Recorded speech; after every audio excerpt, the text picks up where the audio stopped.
What's going on, everybody? My name is Brandon. This is Potty Sports, your spot for uncensored and unfiltered sports opinions. Today, I'm going to be coming with another all-time great team. I'm going to be doing the all-time MLB team.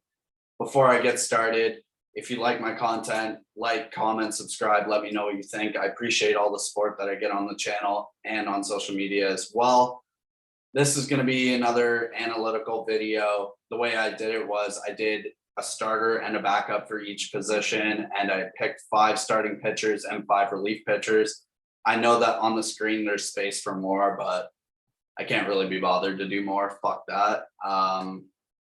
Yeah, let's just dive right into this shit. So I'm gonna start in left field. And this goes without saying, literally one of the greatest players to ever play the game of baseball. I'm taking Barry Bonds as my starting left fielder. What to say about Barry Bonds? I got all my notes here, so I'm just going to read them off. 7 MVPs, 14 All-Stars, 8 Gold Gloves, 12 Silver Sluggers, batted .298 for his career, 2,935 hits, 762 home runs, 1,996 RBIs. He is the all-time leader in home runs with 762, walks with 2,558, and intentional walks with 688. Barry Bonds, hell of a fucking career. It is an absolute shame that he is not in the Hall of Fame. I'm waiting for the old head Hall of Fame voters to kind of die off so we can get some modern thinkers in there to vote and finally get Barry Bonds in. That brings up the backup left fielder. I'm going with an absolute fucking speed demon. I will be taking Rickey Henderson as my backup left fielder.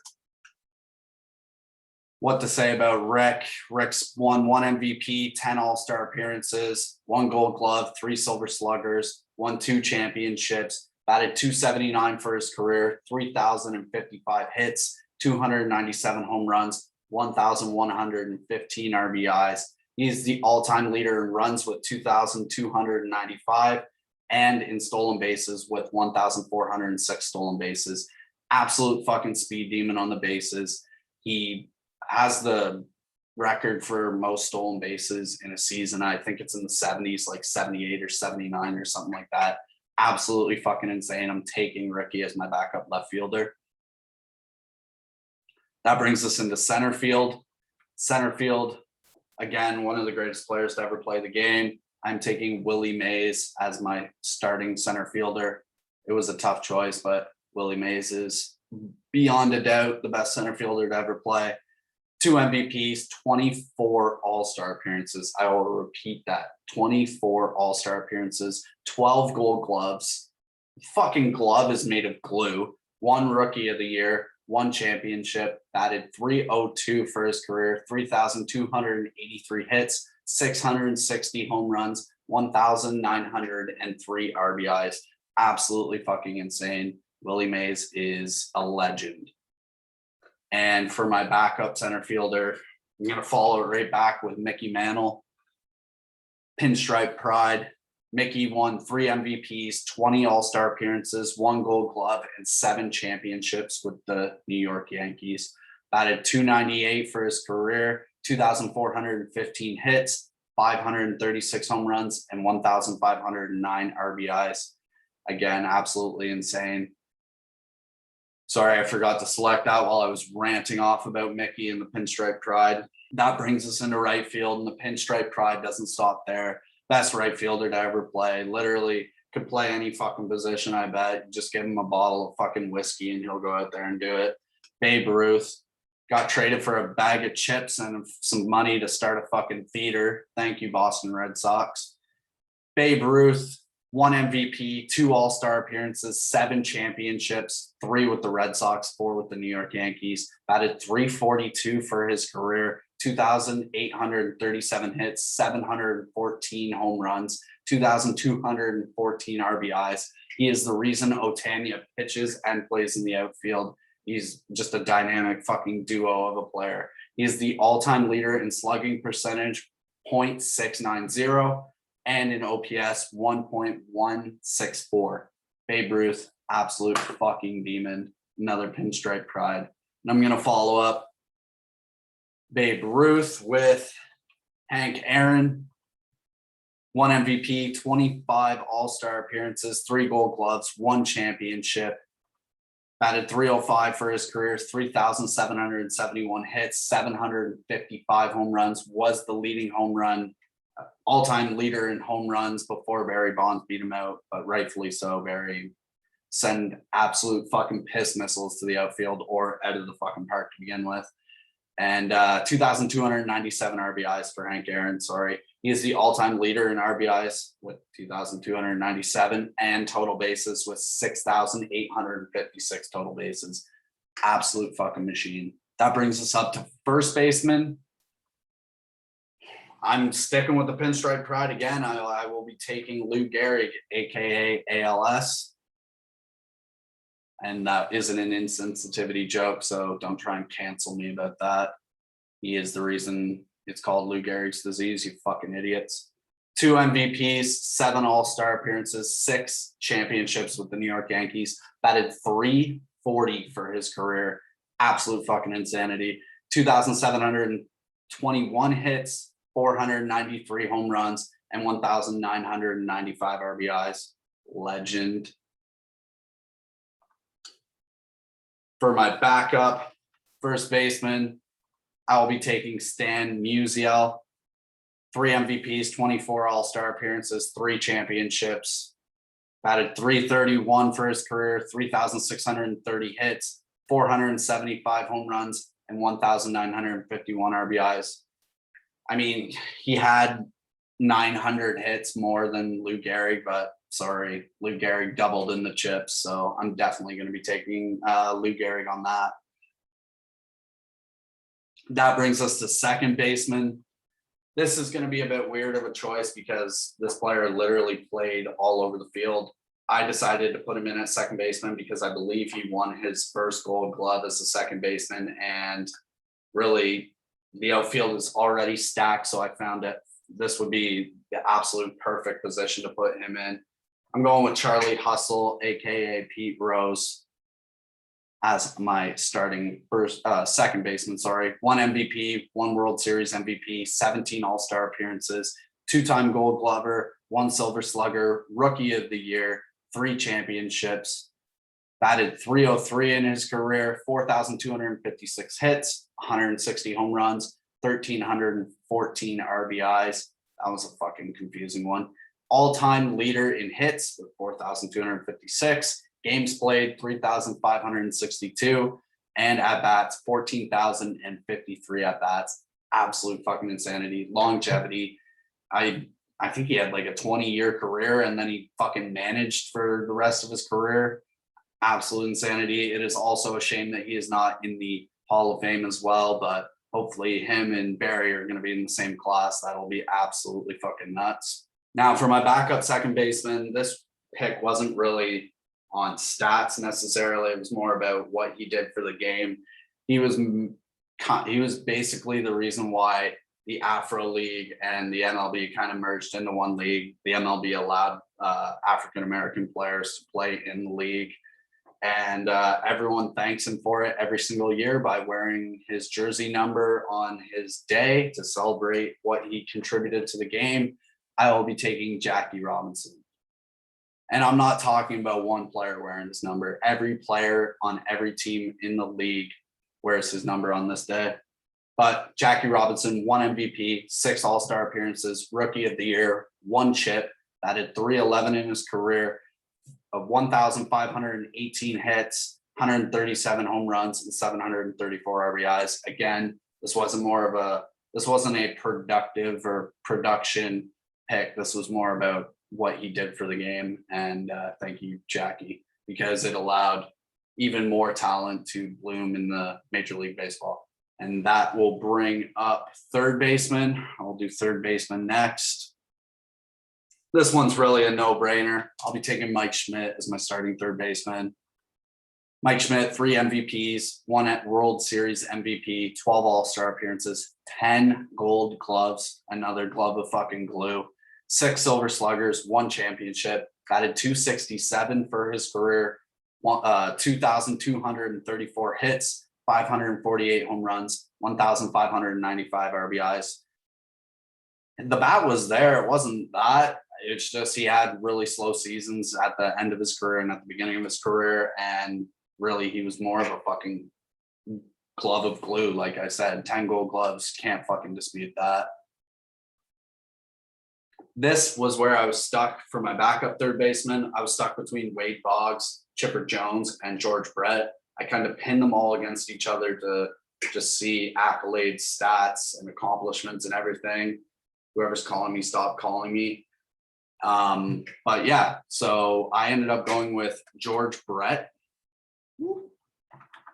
George Brett, 1 MVP, 13 All-Star appearances, 1 Gold Glove, 3 Silver Sluggers, 1 championship, added 305 for his career, 3,154 hits, 317 home runs, 1,596 RBIs, Hall of Fame career. Attaboy, Georgie. Now I will get into catchers because I am saving the best for last on positions. This was a toss-up as well. This was basically a World Series championships debate versus a personal accolades debate. So I just kind of went with the personal accolades. I'm taking Johnny Bench as my first all-time catcher. Tough debate as well. You'll see. Johnny Bench, 2 MVPs, 1 World Series MVP, 14 All-Star appearances, 10 Gold Gloves, Rookie of the Year, 2 championships, batted .267 for his career, 2,048 hits, 389 home runs, and 1,376 RBIs. Nothing to say about that. Extraordinary career, Hall of Fame career as well. And for my backup catcher, arguably could be in first position, but I didn't want it all to be pinstripes out there. I'm taking Yogi Berra as my backup catcher. 3 MVPs, 18 All-Star appearances, 10 championships with the New York Yankees. Thank you, Yogi. The fucking 50s were a hoot because of you, bud.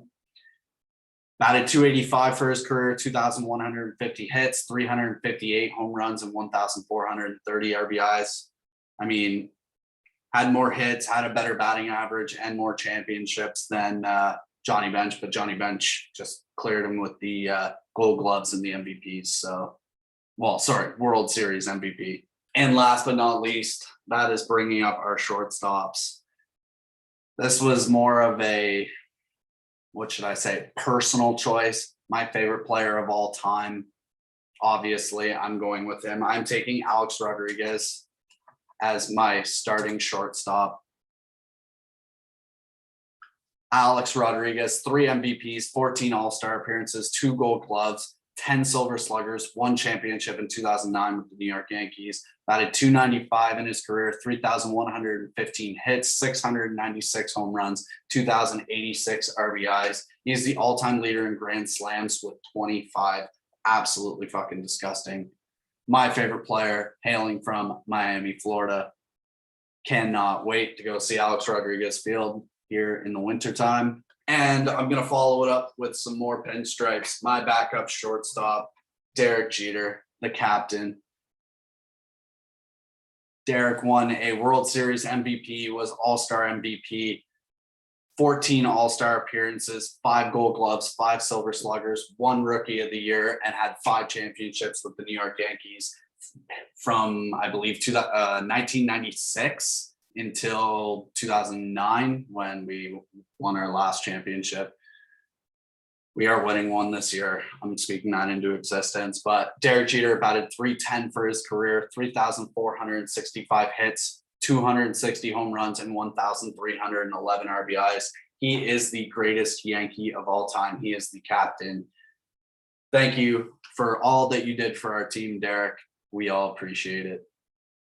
Now I'm going to dive right into pitchers. So the way I did this again was 5 starting pitchers, 5 relief pitchers. So I'm going to start with the starting pitchers. I have them ranked as well.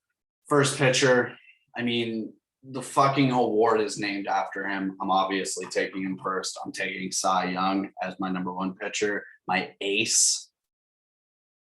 Cy Young won 1 championship, had 511 wins, 316 losses, 2.63 ERA, 2,803 strikeouts, 7,356 innings pitched with a whip of 1.130.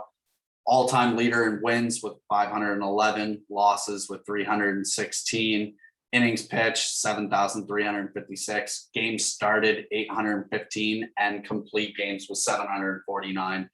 The award's named after him. I'm obviously taking him. I don't remember when Cy Young made $15 million, but okay. Glad we're not doing a salary cap on this one or a luxury tax. Now, my second string pitcher, don't know much about him, but I am taking Walter Johnson. Walter Johnson won 1 MVP, had 1 championship, 417 wins to 279 losses, 2.17 ERA, 3,509 strikeouts, 5,914.1 innings pitched with a whip of 1.061. He is the all-time leader in shutouts with 110. 110, it was kind of a deciding factor why I put him number 2. Again, I don't think people were making $21 million in 1913, but whatever. Now, my third best starting pitcher, I am taking Roger Clemens. He is another one of those Red Sox to Yankees to Red Sox to Yankees type fucking players. He even played for the Blue Jays as well, so shout out all my Blue Jay fans. Roger Clemens, 1 MVP, All-Star MVP, had 11 All-Star appearances, 7 Cy Youngs, 2 championships, 354 wins to 184 losses, 3.12 ERA, 4,672 strikeouts, 4,916.2 innings pitched with a whip of 1.173.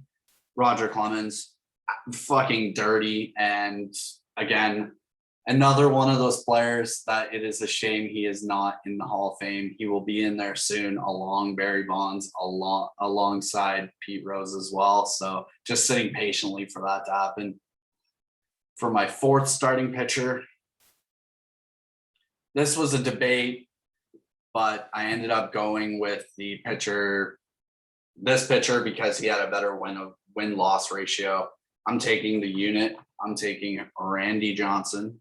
1 World Series MVP, 10 All-Star appearances, 5 Cy Youngs, 1 championship, 303 wins to 166 losses, 3.29 ERA, 4,875 strikeouts, 4,135.1 innings pitched with a whip of 1.171. He is the all-time leader in strikeouts per 9 innings with 10.6. That is fucking disgusting. The unit, the big lefty. And last but not least, my 5th starting pitcher or my 5th string pitcher. It's funny that he's going to be my 5th, but I am taking Nolan Ryan. Nolan Ryan, 8 All-Star appearances, 1 championship, 324 wins to 292 losses, 3.19 ERA, 5,714 strikeouts, 5,386 innings pitched, 1.247 whip. He is the all-time leader in strikeouts with 5,714 and no-hitters with 7. He's racked up 7 no-hitters. Disgusting. Literally disgusting. And that leads us off into relief pitchers. So this is going to come as no surprise. I believe he is the first unanimous Hall of Fame inductee, and rightfully so. He's the greatest closer of all time. I'm taking Mariano Rivera as my first relief pitcher. Absolute insane career. World Series MVP, 13 All-Star appearances, 5 relief man awards, 5 championships with the New York Yankees, 82 wins to 60 losses. That doesn't really mean much because he's a closer, but positive, so that works. 2.21 ERA, 1,173 strikeouts. Again, that is low because the max he really pitched was 1 inning, maybe 1.1 innings. 652 saves with a whip of 1 even. He is the all-time leader in saves with 652 and most games finished with 952. He contributed to a lot of the Yankees' success, and closers don't really get the respect that they deserve because they are a crucial part of a championship team. And Rivera really showed that. And I'm glad that they rewarded him with the unanimous vote into the Baseball Hall of Fame. It is well-deserved. My second relief pitcher, you gotta scroll down here. This was a debate. I was going to go Trevor Hoffman or Billy Wagner, but I'm taking Billy Wagner. Billy Wag, 7 All-Star appearances, 1 Relief Man Award, 47 wins, 40 losses, had an ERA of 2.31, 1,196 strikeouts, 422 saves, and a whip of .998. Disgusting. And with my third pick for relief pitcher, I'm following it right up with Trevor Hoffman. Trevor Hoffman, 7 All-Star appearances, 2 Relief Man Awards, 61 wins, 75 losses. Again, that doesn't really mean much. Could be just a blown save or what. Actually, losses don't even consider as a blown save, I don't believe. Don't quote me on that, though. 2.87 ERA, 1,133 strikeouts, 601 saves, and a whip of 1.058. He was the saves leader before Mariano Rivera passed him. He has the most strikeouts per 9 innings by a reliever, 9.36. Absolutely fucking disgusting. I haven't even picked him yet. I've just been ranting about his stats. Trevor Hoffman. Fourth, this is my second favorite relief pitcher, I would say. So I'm trying not to show any bias, but when I was a kid, I modeled for a year until I figured out it didn't work. I modeled my pitching stance and my pitching release by this player. I am taking Dennis Eckersley as my fourth pick for reliever. Now, Dennis traded between being a starting pitcher and a relief pitcher, but when he was a closer, he was fucking disgusting. 1 MVP, 6 All-Star appearances, 1 Cy Young Award, 2 Relief Man Awards, and won 1 championship. 197 wins, 171 losses, ERA of 3.50. That is only high because he was a starting pitcher. 2,401 strikeouts, 390 saves with a whip of 1.161. Absolute insanity. Again, probably my second relief pitcher behind Mariano Rivera. Just his style, and yeah, he was just fucking lethal with the sidearm. So Dennis Eckersley. And last but not least, I'm taking Rich Goose Gossage as my 5th relief pitcher. I don't know whether to call him Rich or to call him Goose, but I'll call him Goose. Fuck it. Goose had 9 All-Star appearances, 1 Relief Man Award, and won 1 championship. 124 wins to 107 losses, had an ERA of 3.01. I believe he was a starting pitcher for a year or two as well. 310 saves and a whip of 1.232. That was a bit high, but what can you do? It's still like 1.2, so whatever. Now, this is my team. This is my all-time team. How did I do? Let me know in the comments below. Do you agree? Do you disagree with any of the picks that I picked out? Just let me know all the Alex Rodriguez hate or Barry Bonds hate in the comments below, because I know it's coming. I appreciate everybody watching the video. If you like me doing these all-time great teams, let me know in the comments below, DM me, do whatever you want to do. But stay tuned on the channel for my Zoom In with the Boys episode, bringing in some new faces. We're going to be talking about the NBA playoffs. That is coming out on Wednesday. I hope everybody has a great day, and thank you for watching. This is Potty Mouth Sports. Go fuck yourself.